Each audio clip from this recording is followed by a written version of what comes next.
नमस्कार। अग्रविजन चैनल में आपका स्वागत और हार्दिक अभिनंदन। आप देख रहे हैं कार्यक्रम स्वदेश, एक ऐसा कार्यक्रम जिसमें हम बात करते हैं भारत की, भारतीय संस्कृति, भारतीय परंपराओं की और उन महान विभूतियों की जिन्होंने देश को किया गौरवान्वित। और आज बात अयोध्या धाम की। अयोध्या धाम में 22 जनवरी को भगवान जी के रामचंद्र जी का प्राण प्रतिष्ठा होने वाली है। हमारे साथ उसके बारे में और जानकारी के लिए हमारे साथ हैं समाज सेवी और भगवान रामचंद्र जी के इस मंदिर से जुड़े हुए डॉक्टर नंदकिशोर गर्ग। सर नमस्कार, स्वागत है आपका। सर, ये जो राम मंदिर की जो प्राण प्रतिष्ठा, इससे पहले बाबरी मस्जिद, जो 500 साल का जो सफ़र है, उसको आप कैसे देखते हैं? मैं समझता हूँ कि भगवान राम की पूरी वंशावली जिस दिन से सृष्टि की रचना हुई, ये मान्यता है कि मनु और शत्रुपा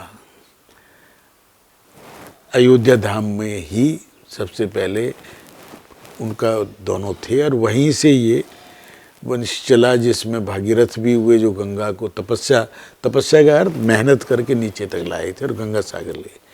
उसी में रघुकुल, जिसके कारण रघुकुल रीत सदा चली आई। वहीं पर राजा हरिश्चंद्र सत्यवादी, जिन्होंने अपने सत्य के लिए, निष्ठा के लिए अपने बेटे के मृतक शरीर के लिए भी कर मांग लिया, क्योंकि वो उस नौकरी पर थे। एक से एक ऐसे तपस्वी, और वहीं पर जैन परंपरा के कई हमारे तीर्थंकर हुए। वहीं पर भगवान बुद्ध भी गए तपस्या स्थली।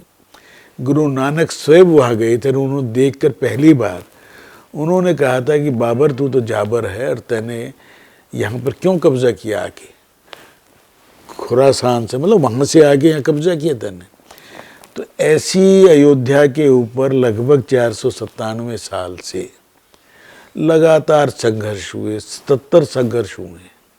कई बार तोड़ा, कई बार बनाया, फिर तोड़ा, फिर बना, परंतु अंत में जो पहली FIR अंग्रेजों ने भी जो की, तो वो 1858 के करीब की है, जिसमें लिखा है कुछ सिख लोगों ने आकर यहाँ पर कब्जा करने की कोशिश की। वहाँ एक चबूतरा बनाया, तब तो उस समय ढांचा रह गया था, मंदिर तोड़ दिया था। आप कब जुड़े इस आंदोलन से?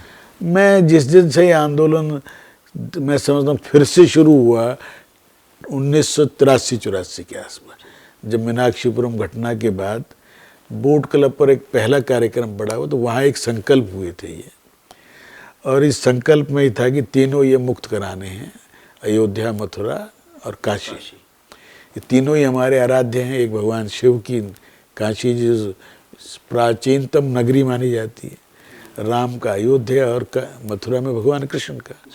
और हमारे 7 पुण्य जो नगरी हैं, उनमें पहला नाम भी अयोध्या का है। अयोध्या, मथुरा, माया, काशी, कांची, अवंतिका, पुरी, द्वारकावती। तो 7 हमारी मोक्ष देने वाली हैं। तो इस अयोध्या को मुक्त कराने का संकल्प लिया और अशोक सिंघल जी ने राष्ट्रीय स्वयंसेवक संघ की सहायता से इस आंदोलन को गांव-गांव, घर-घर तक लेके गए।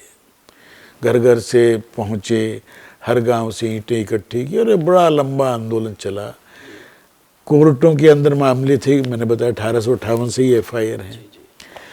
हिंदू मुसलमान का झगड़ा नहीं था, ये उस टाइम भी नहीं था।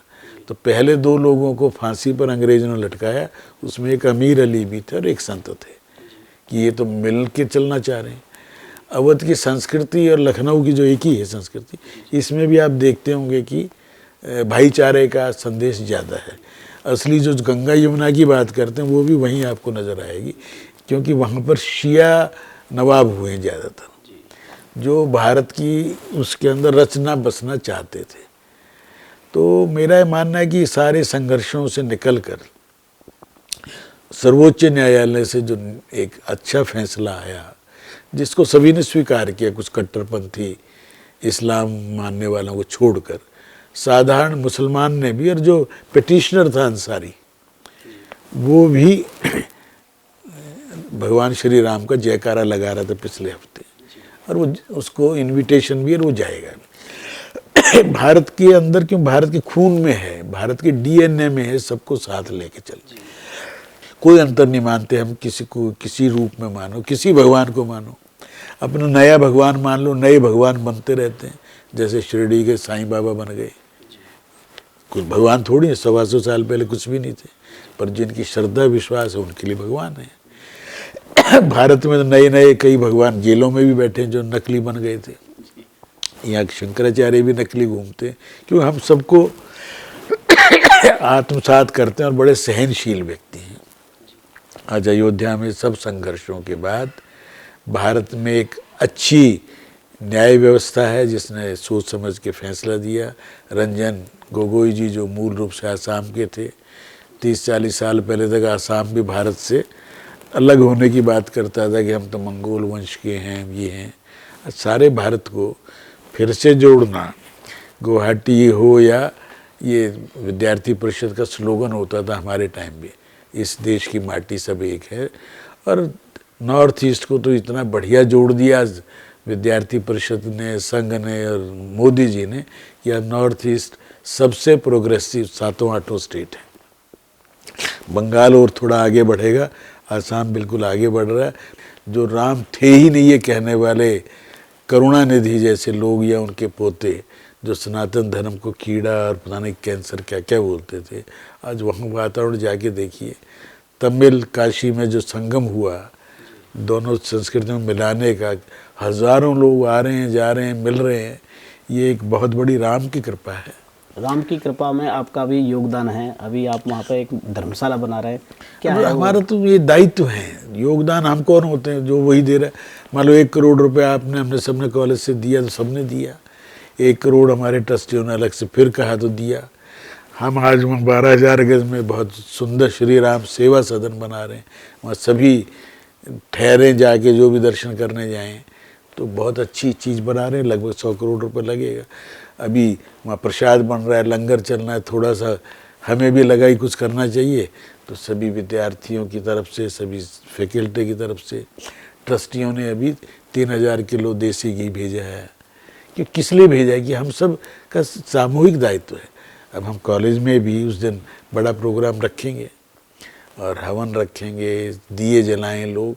दिवाली किस लिए मनाई थी? राम वापस आए थे, तो आज राम बाल रूप में वापस आ रहे हैं। ये जो विग्रह है ये बाल रूप का है जिसका प्राण प्रतिष्ठा होगा, और उसके बाद अगले साल तक पूरा मंदिर तैयार होगा। दैविक दैहिक भौतिक तापा, राम राज्य नहीं काहू व्यापा। क्या वो सपना साकार होने वाला है? बिल्कुल होगा ना, जिसमें कोई दुखी ना हो। राम राज्य की कल्पना गांधी जी ने भी की थी, क्या की थी? जहाँ सबको न्याय मिले, जहाँ सब प्रेम से रहें। और राम का वो कल्पना तो बताते हैं 14 साल जब वो वन में रहे तो लोगों ने, उस समय कोई बच्चा पैदा नहीं हुआ और राम राज्य के अंदर कोई मरा नहीं अपनी आयु को कुछ, तो कितना बड़ी बात थी। न्याय सबको मिले। धोबी के कहने से अपनी सबसे प्रिय अपनी भारिया, अपनी धर्मपत्नी को भी छोड़ा, और लव कुश को रखा किसने? वाल्मीकि ने। उनको इतना निपुण बनाया कि राम की सारी सेना को हरा दिया। तो कितनी बड़ी संदेश देते थे राम। मर्यादा पुरुषोत्तम क्यों है? कि उन्होंने हर चीज़ की मर्यादा रखी। धोबी की भी सुनी, तो और सीता के प्रति प्रेम कितना था कि जब सीता धरती में समा गई तो दूसरे विवाह के लिए कितने लोगों ने कहा होगा। उनके पिता के तो 3 रानियां थी, वो भी कर सकते थे, नहीं, वो पतिव्रता थी, मैं एक पत्नी व्रता रहूँगा। और उन्होंने मेरी सारी प्रजा मेरी संतान है, ये बात पहली बार किसी राजा ने कही और सबने माना उसके बाद। तो इसलिए राम राज्य की कल्पना जो ये कहते थे ये था ही नहीं। आज वो सारे चिन्ह मिल रहे हैं, वो सारी तमसा नदी है, वो भरत कुंड है, सारी चीज़ों का। आज श्रीलंका में मैं गया हूँ 2 बार, भागीरथ का मंदिर है, रावण को अच्छा बताने वाला एक भी श्रीलंकन नहीं है। क्यों? तो रावण को उन्होंने अच्छा नहीं माना, जबकि बहुत ज्ञानी थे, संपन्न थे, सब कुछ था, परंतु एक जिद थी और एक काम गलत किया था, अपने मोक्ष के लिए किया था। उन्हें पता था मैं गलत कर रहा हूँ, परंतु रावण को आज किसी ने नाम रावण रक्त किसी को नहीं देखा होगा। इसलिए राम, भरत, लक्ष्मण, शत्रुघ्न, रावण ने कहा है कि खरदूषण मौसम बलवंता, मार सके नहीं बिन भगवंता। उन्हें पता था भगवान है, सबको सब चीज़ों को पता। और आखिर कितना दूर की सोचते थे राम। लंकेश्वर भय सब जग जाना, रावण के होते हुए बना दिया राजा विभीषण। तो किसी ने मजाक से पूछा, अरे कल रावण भी आपकी शरण में आ गया तो क्या करोगे भगवान?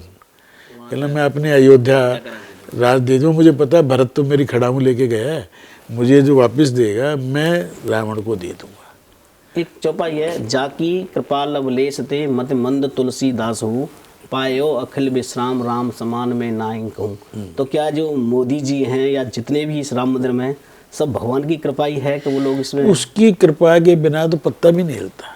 आज इनके ऊपर जो कृपा है, इससे बड़ी कृपा क्या होगा कि 10 साल से एक दिन की छुट्टी नहीं ले रहे, किसी दिन बीमार नहीं होते, पूरे व्रत रखते हैं और सुबह 4 बजे से रात के 12-1 बजे तक काम करते हैं। ये कृपा नहीं है तो क्या है?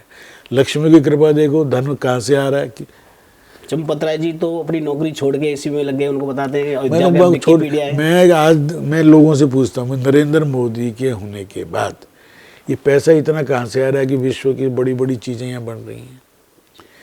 80 करोड़ लोगों को खाना 5 साल आगे तक की भी कमिटमेंट है।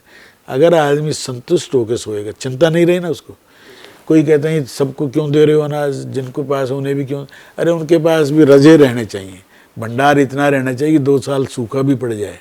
सरकार अनाज रखती है, एक बोरी पे रखने में 800 रुपये खर्च होता है, और लोगों के घरों में फालतू भी रहे तो रखने का सरकार का खर्चा बच गया। 3 साल का रखना होता है। मुझे आज भी ध्यान है, 77 में एक बार स्थिति आई कि रखने की जगह नहीं थी, तो हमारे गोयल साहब थे कोटा से, जहाँ से ओम बिरला जी, उन्होंने मुरारजी भाई को एक सजेशन दे दिया कि बढ़िया की बुद्धि तो तेज चलती है। कहना आप ये करते हैं जी, सब 10-10 बोरी हर सरकारी कर्मचारी को खरीदने के लिए 2-2 हज़ार रुपये एडवांस दे देते हैं। 2,000 रुपये में 10 बोरी आती थी उस समय, और दे दिए। सरकारी कर्मचारी अगले एक कटवा के 100-100 रुपये हर महीना पैसा आ गया, रखने की प्रॉब्लम सॉल्व हो गई। तो आज मोदी जी क्यों दूर की सोच रहे? सबको घर मिल जाए, सबको पानी मिले, सबको बिजली मिले, इंटरनेट मिले, सड़क मिले। अयोध्या में रामचंद्र जी का मंदिर बनेगा ही, उनके गुरु हैं वशिष्ठ हैं, विश्वामित्र हैं, और कौशल्या जी का मंदिर हैं, अहिल्या जी हैं। वो कौन कौन से मंदिर वहाँ बनना है? जिनका राम जी से कोई संबंध आया था, निषाद राज से लेकर केवट से लेकर, और ये तो हैं ही पहले ही के मेरे तो भवन कौशल्या और कैकेयी कनक भवन सब हैं। इन सब के मंदिर विश्वामित्र को लेके गए, गुरु वशिष्ठ का बन रहा है, सातों जो बड़े ऋषि हैं उनके बन रहे हैं, और वो तो पूरा नगर ही मंदिर है। जहाँ कोरिया वाले कहते हैं कि हमारी कभी दादी परदादी यहाँ से गई थी, ये हमारे पूज्य भूमि है। इंटरनेशनल एयरपोर्ट चालू हो गया, रेगुलर फ्लाइट चालू हो गई, वंदे भारत और दूसरी भारतीय अभी जो ट्रेनें चालू हो गई, 400 स्पेशल ट्रेन चलेंगी अयोध्या के लिए। तो अयोध्या जाने वाले यात्रियों का संख्या पर डे 1 लाख क्रॉस करेगी आने वाले समय। तो अयोध्या का जो साइज़ है वो कम से कम 600 स्क्वायर किलोमीटर के में उसका जो व्याप करने वाले हैं। 5-4 जिलों की ज़मीन ले ली हैं, और बहुत सुंदर नगर जिसमें दिव्यता भी होगी, भव्यता भी होगी, आध्यात्मिकता भी होगी। कि स्पिरिचुअलिज्म के बिना किसी का कल्याण नहीं होता। आज ही किसी ने डाला था, एम्स में बहुत बड़े डॉक्टर हैं मनीष, स्वयं के उन्होंने जीवन में 2 बार बिल्कुल वापस मृत्यु से आए हैं, और फिर उन्होंने हार्ट स्पेशलिस्ट ने कार्डिक, उनका किसी दिन इंटरव्यू में बोलूँगा आप लेके आओ यातुल। उसका आज वो कहना कि मैंने मिक्स किया है स्पिरिचुअलिज्म को और विज्ञान को। अपने ऊपर मैं डेथ से वापस आया हूँ 31 साल के वो डिक्लेयर करने के बाद 21 साल के बच्चे को, और फिर मैंने रिसर्च किया। टेंशन जो है वो कारण बनती है, और स्पिरिचुअलिज्म से, ध्यान से टेंशन हटेगी। तो विवेकानंद जी ने कहा था कि चिंतन कीजिए, चिंता नहीं। तो इसलिए चिंता मारती है आदमी को, और चिंतन करेंगे तो किसका करेंगे? अच्छी चीज़ भगवत का। भगवान क्या है? मूर्त रूप जरूरी नहीं है ना, जो कुछ सत्य है वही भगवान है। इसलिए विवेकानंद, भगवान राम, कृष्ण जितने भी संदेश चाहे बड़े कोई भी हैं, जिनको बड़े मानना है तो कुछ तो है ना उसमें, चाहे ईसा मसीह हों, चाहे मोहम्मद साहब हों, कुछ अच्छे जो गुण हैं वो हम आत्मसात करें। धन्यवाद सर। चारों धामों से निराला ब्रज धाम अब तक कहते थे हम, अब लेकिन पूरे विश्व से निराला अयोध्या धाम। अयोध्या धाम के दर्शन हर लोग करें, चाहे आध्यात्मिक रूप से करें या मन के रूप से करें। आपका बहुत बहुत धन्यवाद। चैनल को कीजिए सब्सक्राइब और शेयर करना ना भूलें। नमस्कार।